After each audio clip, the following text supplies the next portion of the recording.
Salutations chers amis, je vous souhaite la bienvenue dans ce petit recueil sur l'histoire de la grande et prestigieuse République romaine.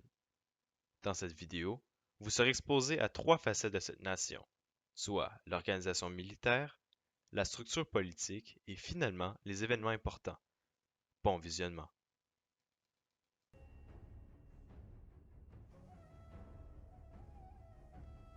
Pour comprendre l'évolution de la République, nous devons tout d'abord établir les faits sur son principal organe de fonctionnement, l'armée. L'armée romaine, au temps de la République, variait en nombre, aux dépens de la situation économique, politique et démographique. Toutefois, le corps restait sensiblement le même. L'armée fut composée de légions. Ces légions comportaient autour de 4200 légionnaires jusqu'à 4800 légionnaires, les sources différant selon la période et les situations. Chose pas souvent remarquée, l'on appelle souvent les soldats de la République des légionnaires, mais l'on oublie son frère, plus spécialisé, se nommant l'auxiliaire ou troupe auxiliaire.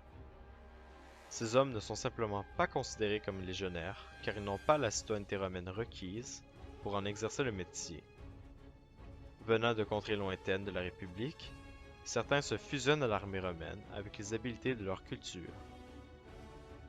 Ils sont des troupes se spécialisant comme cavaliers légers, archers, frondeurs et même entraîneurs de bêtes de guerre comme le chien. Ils sont considérés comme spécialistes et forces de support, mais ne forment pas de légion. Maintenant sur la structure de l'armée. Nous commencerons au bas de l'échelle, le légionnaire. Armé d'un glaive, une courte épée à double tranchant, d'un scutum, le nom du bouclier romain, étant formé de différentes variantes comme celle-ci, et finalement de projectiles, allant de simples javelots au pilum, sans oublier une lance, pour certaines situations spécifiques. Ce légionnaire dormira, mangera et combattra avec 7 autres hommes. Cette organisation est appelée contubernium. 8 soldats occupant diverses positions dans le grand ensemble de la Légion. Pourtant, 2 hommes sont attitrés à eux, formant donc une décurie, soit un regroupement de 10 hommes.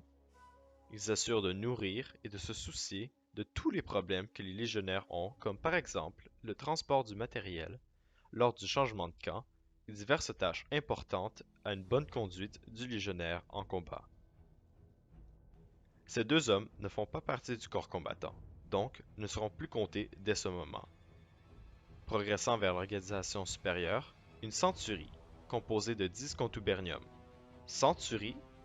Vous vous posez peut-être la question sur le mot cent dans ce nom.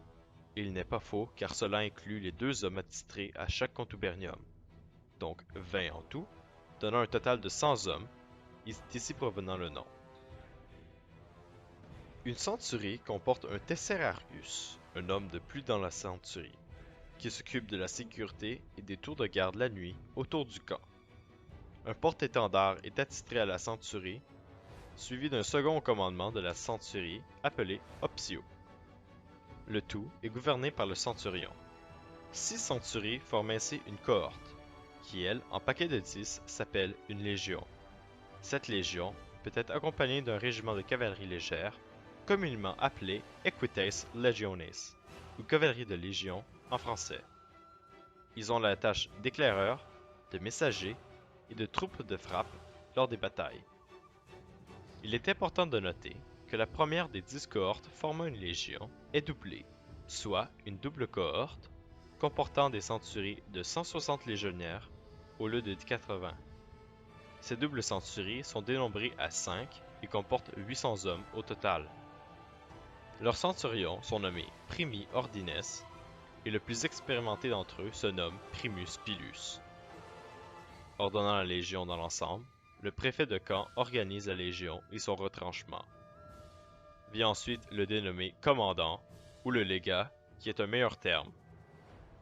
Le tout supporté par l'aigle romain, porté par l'aquilifère, un honneur sans égal de porter l'emblème de la nation.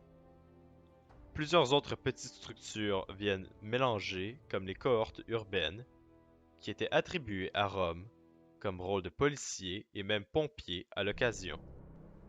Un service militaire de 25 ans était récompensé par une terre pour cultiver aux légionnaires. L'auxiliaire avait le même privilège s'il complétait ses années de service avec le statut de citoyen qui lui était donné à lui et à ses futurs enfants.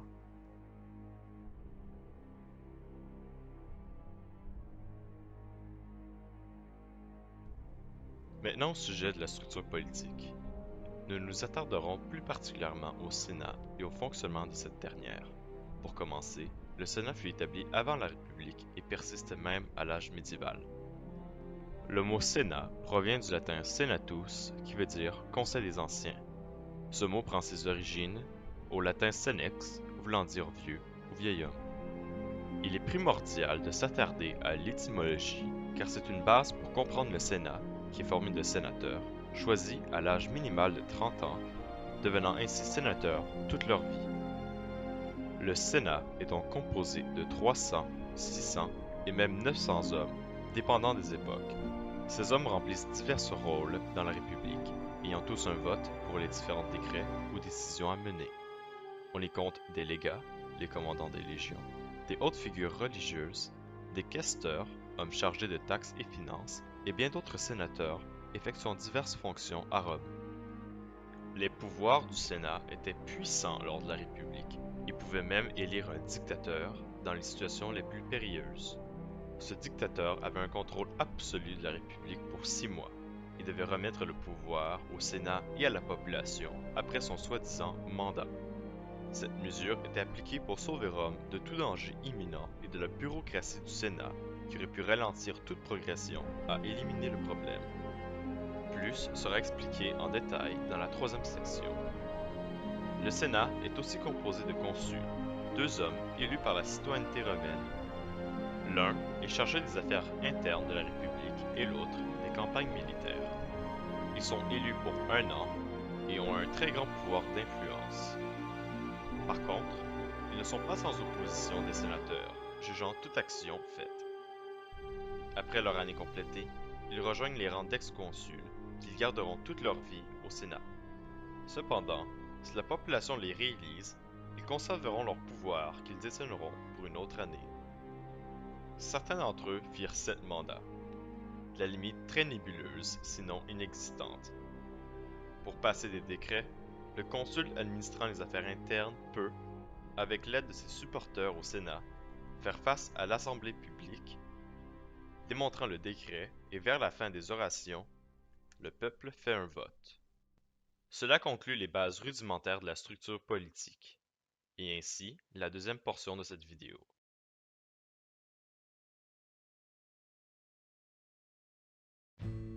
L'histoire de la République commence en 509 avant Jésus-Christ. Avant cette date, Rome fut un royaume gouverné par divers rois. Rome prit de l'expansion peu à peu dans la péninsule italienne, conquérant les Latins et les Étrusques. Initialement, Rome fit la guerre d'un point de vue purement défensif, mais leur réussite et leur pouvoir étaient trop alarmants pour leurs voisins proches. Vers la fin de leur conquête de l'Italie, une nouvelle menace vint aux Romains, celle de Carthage. Carthage fut la capitale économique du monde méditerranéen. Leur influence était rivale à Rome, et ce n'était qu'une question de temps avant que ces nations croisent le fer. Il ne faut pas oublier un autre contestant dans la région. La présence de colonies grecques en Italie était fâcheuse pour les Romains et une guerre en décida l'autorité sur ces terres. La guerre pyrrhique. Du nom du général Pyrrhus, une victoire pyrrhique provient de ses exploits au combat en Italie. Malheureusement, avec des pertes trop coûteuses résultant en une victoire serrée et une perte d'influence dans la péninsule italienne. Revenons sur le conflit imminent entre Carthage et Rome. Le premier conflit entre ces 2 factions sera la première guerre punique. 3 de ces guerres auront lieu, entre 264 avant Jésus-Christ jusqu'à 146 avant Jésus-Christ. Il est facile de percevoir aujourd'hui qui est le gagnant dans ces conflits. Ces derniers seront l'une des plus grandes plaques tournantes pour le monde entier. Je veux bien parler de Rome, avec sa culture et son fonctionnement gouvernemental qui influença la société occidentale comme on la connaît, qui à son tour changera le monde à tout jamais. Avant de réciter ces guerres gigantesques, qui sont l'équivalent de guerres mondiales pour le monde de l'Antiquité, nous devons établir quelques faits. Comme dans la 2e partie de cette vidéo, nous savons que le gros de l'armée romaine est composé de citoyens.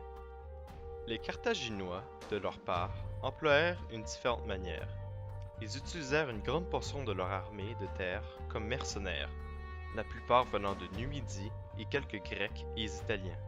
Par contre, ils avaient la plus grande flotte dans le monde méditerranéen, plus que les Romains qui n'avaient jamais pensé à faire des bateaux, vu que leur conquête ne se faisait qu'en Italie. C'est précisément avec la conquête de l'Italie, maintenant presque achevée, qui entama le premier conflit. Vous voyez, la Sicile était entre les deux grandes puissances, et un groupe de mercenaires, appelés les Mamertins, avait capturé la ville de Messine. Ce n'était qu'une question de temps avant que les Grecs, dirigés par Hiéron Ier de Syracuse, n'en reprennent possession. Les Mamertins ont donc plaidé à Carthage de les aider, ce qu'elle a fait. Cependant, les Mamertins n'étaient pas contents de la présence carthaginoise, qui commençait à exercer trop d'influence sur eux. Alors, ils ont demandé à Rome de les aider à enlever l'influence carthaginoise. Les Romains, heureux d'avoir l'opportunité d'endommager les Carthaginois, acceptèrent. Le conflit débuta en Sicile, où les premiers combats eurent lieu sur terre. Mais les Carthaginois subirent trop de défaites contre la machine de guerre romaine et décidèrent de se restreindre qu'à leurs forces, les combats navals. Ils commencèrent à dominer la guerre jusqu'au moment où Rome employait une différente tactique de guerre navale. Il est important de savoir que les tactiques de guerre navale utilisées n'étaient que de foncer dans le bateau ennemi jusqu'à temps qu'il brise.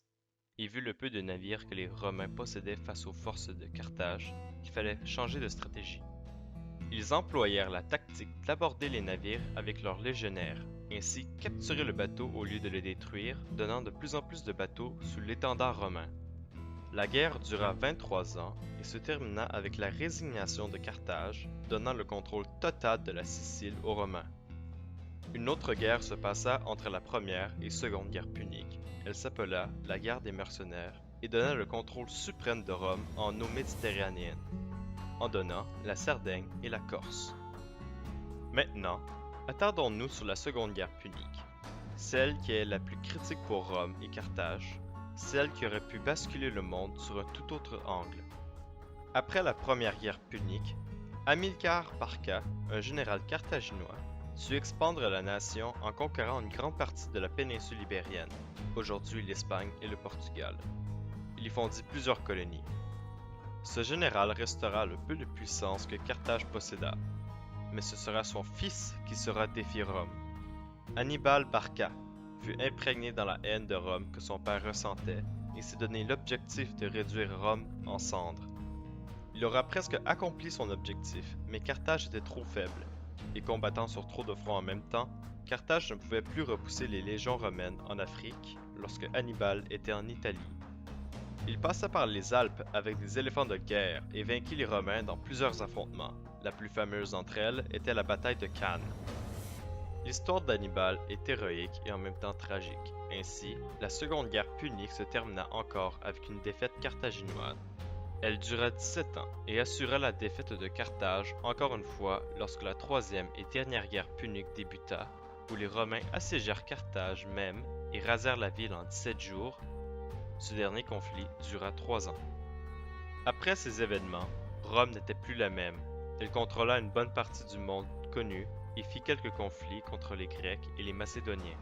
Elle augmenta son territoire ici par là, notamment grâce à César en Gaule, actuelle France, mais elle devint un vrai empire après les guerres puniques. Elle gouverna sur un peuple diversifié ethniquement et culturellement parlant et les légions romaines étaient plus loyaux à leurs commandants qu'à Rome. Quoique nous possédons une date fixe pour la fin de la République, les historiens débattent le fait que Rome n'était plus une république mais un empire à la fin des guerres puniques. Son influence et sa puissance sans rival. Prenez l'exemple des États-Unis. Étant une république constitutionnelle, personne ne peut débattre l'influence qu'elle a sur le monde. L'on dénomine ce fait d'impérialisme américain. Sur ce fait, je vous remercie de votre écoute et je vous souhaite une bonne journée.